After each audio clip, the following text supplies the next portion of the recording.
Sarah Morrissey, and I am the head of youth services within the Peter McCurry Trust, and I work in the Child and Family Services Department. So this training session today, we're going to tell you a little bit about the Child and Family Department. I'm just going to give you a brief introduction of what the department is made up of and the personnel in it, and then we're going to get into the trauma-informed practice. Okay? So today's course content was the overview of the department.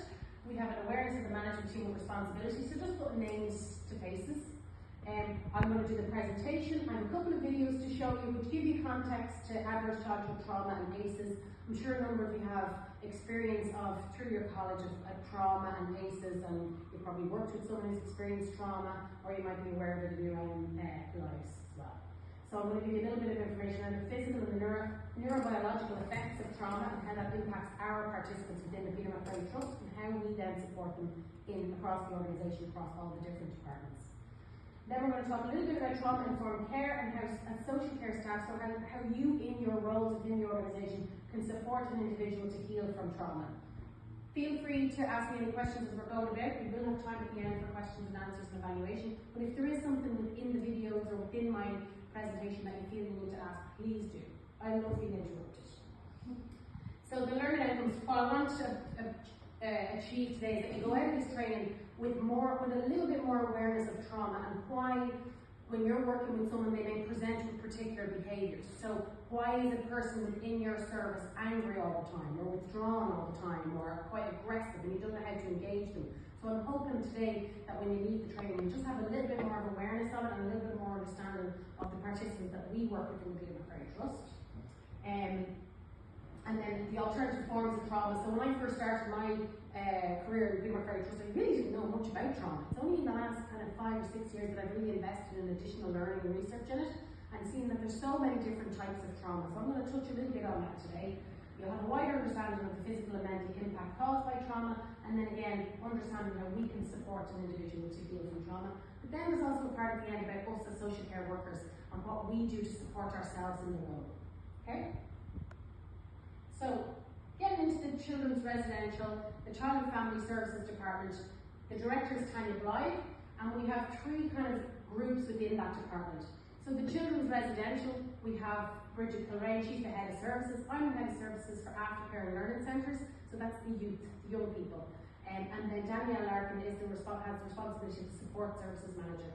So in terms of the child and family services, and especially the children's residential services, they're regulated by TUSA. So we have to meet a huge amount of criteria in each and every service, and Danielle oversees all of that to make sure that our registration and inspection is ready, because we have a lot of unannounced inspections in our children's services. So that's just the breakdown of our department. You'll see Bridget is over here. These are the children's residential services. So we have Balcurris, Belvedere, Tabor, Mason Lodge, Avoca and Whitworth, all supporting young people under 18 in a residential care setting. Some young people will be with us for short placements, other young people could be with us from 14 to 18 for a longer period. So a team of social care staff supporting young people to engage in education, to be supported in the residential setting until they reach 18. I'm in the middle here, head of services for aftercare and learning centres, and this is the breakdown of my services. So from 1 to 5 are my aftercare services, a mixture of residential and step-down services. So aftercare is when a young person exits care. Could be the residential care, could be foster care, could be staying with a grandparent. And when they turn 18, they have an opportunity to move into an aftercare supported service where they have an additional year of social care support to get into a job or education, or linking in with the local authority to go on the housing list. Those kind of pieces are done in aftercare with the young person. And then, as also part of my remit, I am responsible for 2 alternative learning centres. And then family services also come under the Child and Family Department, and Hilary and Clodagh are responsible there. And we have Kylemore and Glada, Hazel, House and Seatown, Monkstown Prosperous, Athy, Clodagh, Hansfield, Drogheda and Crowley. So you can see across the department, we're in Dublin, Kildare, Wicklow, Louth, or across a lot of different regions. So the head of services have responsibility for many different counties within their region. So this is just an overview of the services. So the children's residential first service in Peter McCurry Trust was 40 years ago, set up by Peter, which is Tabor House, and it's still in operation today down in South Place in Dublin 1, supporting young people under 18 in residential care. and there's 6 children's residential services in Dublin. The aftercare services will be 5 residential with 4 step downs. So the step down is actually a transitional piece for young people, where it's a non-staffed service. So they're sharing at home with other young people in aftercare, and there's visiting staff support, so outreach support there. And then also I have 2 alternative education centres, so I'm saying, and we follow a trauma-informed approach to education there. And what we're doing is we're providing a junior cycle of education to 45 students. It's the same curriculum as they do in the mainstream, but we do everything else different. We're a completely unique learning environment for young people who've experienced trauma or who are unable to engage in the mainstream setting due to social emotional challenges that might be going on in their lives that they can't engage in the mainstream. So we provide them a completely unique trauma-informed approach to education. So that's my remit there. So I'm just literally going to talk to you a little bit about care and what we do across the department. So alternative care is when a young person cannot live at home with their family. So residential care, foster care, or living with relatives. I'm sure across your studies and your experience in college and placements that you've come across this form of social care work in terms of care and supporting young people. The residential setting then is where we provide a home for children and young people who come into care. And again, that's all regulated and overseen by TUSA. And then aftercare, it's an ongoing support for our young people to help them transition to adulthood. They have key workers, social care support to help them navigate adulthood. You know, historically, aftercare is a very new provision for social care for young people. Before that, a lot of young people at 18 were exiting into homelessness. So a lot of the NGOs and the local authorities came together to work to provide an aftercare service which really retained the young person in a social care setting for a period of time after. So a young person can avail of aftercare support up until the age of 23 if they're still in education or employment. And that's again supported and funded by TUSA. So I'm going to talk to you today about trauma-informed care, trauma-informed practice across the Peter McCurry Trust. I'm going to show you a couple of videos and I'm going to get into a little bit about the learning. So the first thing I'm going to talk about is an introduction to trauma-informed practice in the Peter McCurry Trust. So, really and truly, I'm going to start the training around ACEs, so which is adverse childhood experience. Have any of you awareness of ACEs or adverse childhood experiences? Kind of have an understanding of what it is? Anybody else? No? Okay. So I'm going to tell you a little bit about it. So an adverse childhood experience is an event during the first years of life that really may create and have a huge impact on the future mental but also physical health of a young person. Traumatic stress affects a person's neurobiology, and there's a huge amount of research done on this topic. So I'm going to show you a couple of videos on it in a few minutes, and one of them is quite heavy in the statistics, but it's very interesting. I'll kind of stop it and pause it, and just to bring you back into who we're working with in the Peter McCurry Trust and how it will relate to your work. So traumatic stress doesn't typically go away on its own. People who are affected by trauma and have toxic stress in their lives need support, and that's what we are there to support some people to heal from trauma. A lot of the time, we won't be the professional who can provide, specific interventions for people who suffer trauma, but we're guiding them on the path to accessing support. So external counselling and things like that is what we will do within our roles within our very trust. Adults with ACEs are constantly being triggered and their immune systems are being weakened.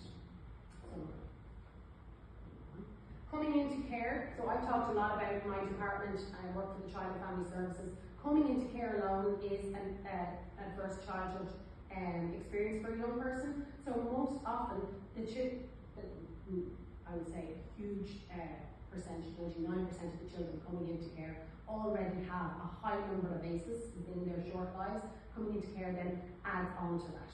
So becoming homeless, leaving your country of origin, seeking international protection, these are all the people that we work with across the Peter McCurry Trust, all have that experience of trauma and adverse childhood experience.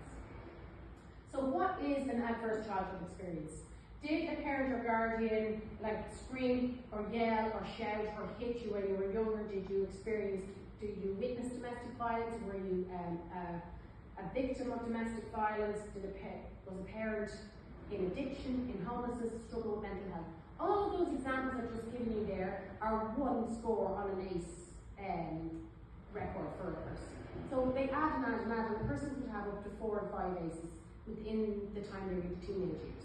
So for example, we don't keep a record of an ACE score for a young person, but in the Learning Centre and in the aftercares, we have an awareness of the level of trauma a young person has experienced before they come to us. So during the referral period, during the collective risk assessment, we have an awareness of what that child has encountered before they've met us. So then we now know what's best to provide, what supports are best to provide for that young person. How can we engage in a completely different environment to help learn, and that's in the education setting. So I want to talk to you a little bit about ACEs. So adverse childhood experience, or ACEs, are potentially traumatic events that occur between 0 and 17 years. Like I said, experience violence, abuse, or neglect, witnessing violence in the home and community, or having a family member attempt or die by suicide. Also included in this, substance abuse, mental health problems, instability due to parental separation, instability due to household members being in prison. So those kind of life challenges that young people have to endure through no fault of their own all create that adverse childhood experience that can then be witnessed later on in life through behaviour and withdrawal, mental health, neurodiversity, neurobiological effects, those kind of things can impact that ACE score. So some quick facts and statistics. ACEs are very common. 3 in 4 secondary school students are reported to experience 1 or more ACEs, and 1 in 5 have experienced 4 or more. So that's a lot, you know. So it is common. ACEs that were most common among secondary schools were emotional abuse, physical abuse, living in a household affected by poor mental health or substance abuse. And ACEs can have lasting effects on the health and well-being in childhood. So we're going to talk about outcomes and prevention and what we can do as social care workers to support people with adverse childhood experience or trauma. So ACEs can have lasting effects on health and well-being, and sometimes this is not seen until the adolescent phase. So prevention. Preventing adverse childhood experiences requires understanding and addressing the factors from everybody in society. So one of my videos that I'm going to show you will talk about how trauma is not talked about. You know, doctors are not talking about trauma. You know, our guards and our police and our emergency services are not specifically trained in trauma-informed care. So there's not this general perspective on the impact of trauma and how we can prevent trauma or how we can help heal trauma from a young age. So this is a huge piece of that takes a wraparound governmental approach really to help support, heal and prevent trauma. But one thing we can do is creating that safe and stable environment. So you as social care workers in your services, in the PMFRA Trust, you're working in family services, young people services, STAs, housing. How can you provide a trauma-informed approach? And that's in the everyday things that you do, in everyday engagements with the participants that you work with, the body language you use, the listening that you use, those tools I'm going to talk to you a bit about now in a few minutes. So the impact of ACEs, this is just a quick slide to show you all the different types of impact that has on a young person as a result of that childhood experience. So physical inactivity, obesity, heavy alcohol use, teenage pregnancy, illicit drug use, problem alcohol use, depression, anxiety. And then as a person goes into adulthood, they're more prone to suffer with respiratory disease, cancer, and heart disease. So these are all widely published research pieces. So survival behaviours, what we may see due to lack of self-protection. So I'm just going to show the video for you now. I think I'm going to stop here now. I'm going into now the survival behaviours of a young person with adverse childhood experience, but I want to show you a quick video of that young person, just so that you can relate to this information that I'm going to show you. So, I'm going to show you a YouTube video on adverse childhood experiences, and it is